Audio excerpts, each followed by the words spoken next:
Post haec abiit Iesus trans mare Galilaeae quod est Tiberiades, et sequebatur eum multitudo magna, quia videbant signa quae faciebat super his qui infirmabantur. Subit ergo in montem Iesus et ibi sedebat cum discipulis suis. Erat autem proximum Pascha, dies festus Iudaeorum, cum sublevas et ergo oculus Iesus et vidis et quia multitudo maxima venit ad eum, dicit ad Philippum, unde ememus panes ut manducent hoc autem dicebat temptans eum ipse enis sciebat quid esset facturus. Respondit ei Philippus: ducentorum denariorum panes non sufficiunt eis, ut unusquisque modicum quid accipiat.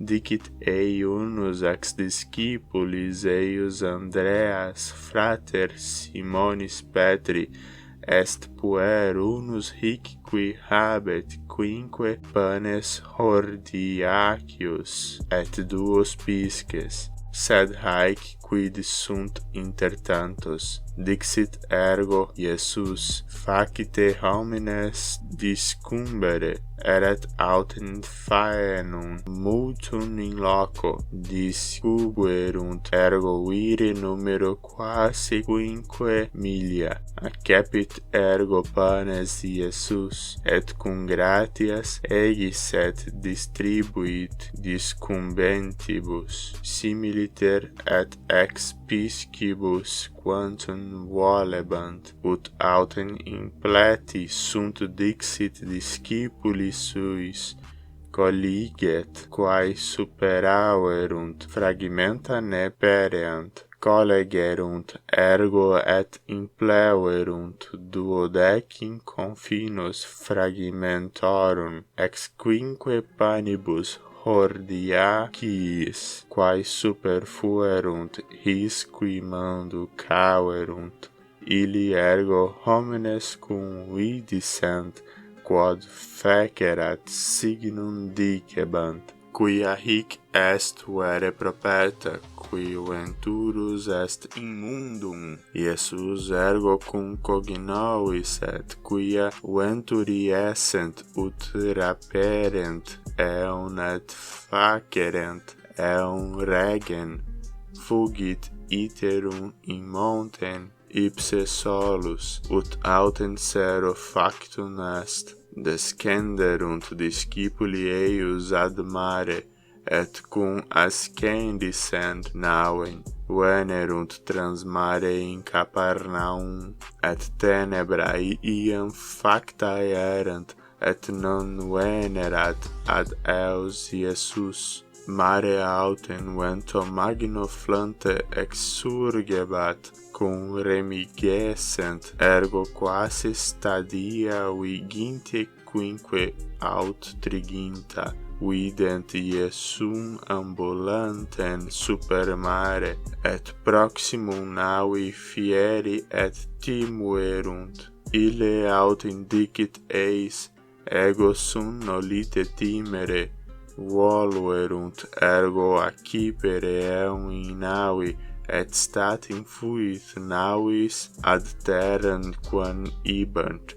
Altera die turba quae stabat trans mare, vidit quia navicula alia non erat ibi nisi una, et quia non introisset cum discipulis suis Iesus in navem, sed soli discipuli eius abissent. Aliae vero supero venerunt naves a Tiberiade, justa locum ubi manducaverant panem gratias agente Domino, cum ergo vidis et turba quia Iesus non esset ibi neque discipuli eius ascenderunt naviculas et venerunt Capernaum, quaerentes Iesum, et cum inveniscent eum transmare dixerunt ei, Rabbi, quando huic venisti? Respondit eis Iesus et dixit, Amen, amen, dico vobis, quaeritis me non quia vidistis signa, sed quia manducastis, ex panibus et saturati estis. Opera mini non cibum quia perit, sed qui permanet in vitam aeternam, quem filius hominis vobis dabit, hunc enim pater signa vit Deus, dixerunt ergo ad eum, quid faciemus ut operemur opera Dei? Respondit Iesus et dixit eis, hoc est opus Dei, ut credatis in eum quem missit ille. Dixerunt ergo ei, quod ergo tu facis signum ut videamus et credamus tibi, quod operaris. Patres nostri manna manducaverunt in deserto, sic ut scriptum est panem de caelo dedit eis manducare. Dixit ergo eis Iesus, Amen, amen, dico vobis, non Moses dedit vobis panem de caelo, sed Pater meus dat vobis panem de caelo verum. Panis enim Dei est qui descendit de caelo et dat vitam mundo. Dixerunt ergo ad eum, Domini semper de nobis panem hunc. Dixit autem eis Iesus, ego sunt panis vitae, qui veniet ad me non esuriet, et qui credit in me non sitiet unquam. Sed dixit vobis quia et vidistis me et non creditis, aune quod dat mihi Pater ad me veniet, et eum qui venit ad me non eiciam foras, quia descendi de caelo non ut faciam voluntatem meam, sed voluntatem eius qui missit me, haec est autem voluntas eius qui missit me Patris, ut omne quod dedit mihi non perdam ex eo, sed resuscite nihilum novissimo die, haec est enim voluntas Patris mei qui missit me, ut omnis qui videt Filium et credit in eum habeat vitam aeternam, et resuscitabo ego eum in novissimo die. Murmurabant ergo Iudae de illo, quia dixisset ego sunt panis qui de caelo descendi, et dicebant, non hic est Iesus filius Iosef, cuius nos navimus patrem et matrem, quomodo ergo dicit hic quia de caelo descendi. Respondit ergo Iesus et dixit eis, nolite murmurare in vicem, nemo potest venire ad me, nisi Pater qui missit me traxerit eum, et ego resuscitabo eum novissimo die. Est scriptum in propetis, et erunt omnes docibiles Dei, omnis qui audivit a Patre et didicit venit ad me, non quia Patrem vidit, quisquam nisi is qui est ad eo, hic vidit Patrem. Amen, amen, dico vobis, qui credit in me habet vitam aeternam. Ego sunt panis vitae, Patres vestri manducaverunt in deserto manna, et mortui sunt. Hic est panis de caelo descendens, ut si quis ex ipso manducaverit non moriatur. Ego sunt panis vivus, qui de caelo descendi, si quis manducaverit ex hoc pane vivet in aeternam. et panesque nego dabo caro mea est pro mundi vita, litigabant ergo Iudae ad invicem dicentes, quomodo potest hic nobis carnem suum dare ad manducandum, dixit ergo eis Iesus, amen amen dico vobis, nisi manducaveritis carnem filii hominis, et biberitis eius sanguinem, non habetis vitam in vobis, qui manducat meam carnem et bibit meam sanguinem, habet vitam aeternam, ut ego resuscitabo eum in novissimo die,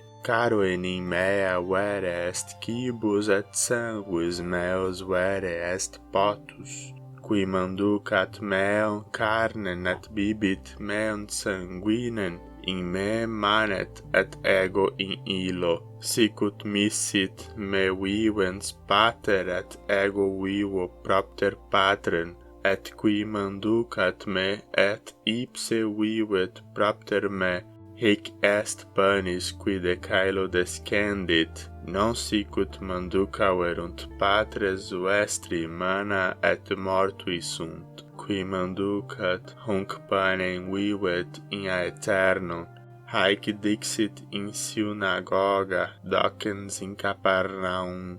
Multi ergo audientes ex discipulis eius dixerunt, durus est hic sermo, quis potest eum audire? Scientes autem Iesus apud semet ipsum, quia murmurarent de hoc discipuli eius dixit eis, hoc vos scandalizat. Si ergo videritis filium hominis ascendentem, ubi erat prius. Spiritus est qui vivificat, caro non podest quicquam, verba quae ego locutus sunt vobis spiritus et vita sunt, sed sunt quidem ex vobis quia non credunt. Sciebat enim ab initio Iesus qui essent credentes, et quis traditurus esset eum, et dicebat, propterea dixit vobis, quia nemo potest venire ad me, nisi fuerit ei datum a patre meo. Ex hoc multi discipulorum eius abierunt hetero, et iam non cum illo ambulabant.